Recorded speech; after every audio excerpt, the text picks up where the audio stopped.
Doctor Babasaheb Ambedkar यांचे लहानपणीचे दिवस खूप संघर्षमय होते. ते गरीब घरात जन्माला आले होते. त्यावेळी समाजात जात-पात भेदभाव खूप होता. लहान भीमराव शाळेत शिकायला जात होते, पण त्यांना इतर मुलांबरोबर बसू दिलं जात नव्हतं.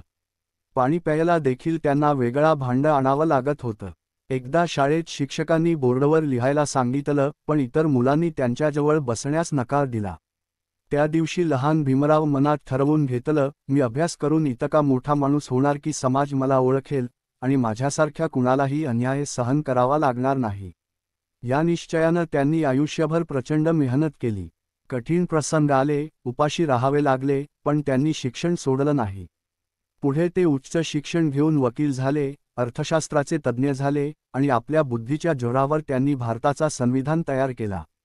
शिकवण या कथेवरून आपल्याला कळते की परिस्थिती कितीही कठीण असली तरी शिक्षण आणि मेहनत माणसाला उंचावतात. समाजात कितीही भेदभाव झाला तरी आपण हार न मानता लढत राहायला हवं. आपल्या यशाचा उपयोग फक्त स्वतःसाठी नाही तर समाज उभारणीसाठी करायला हवा.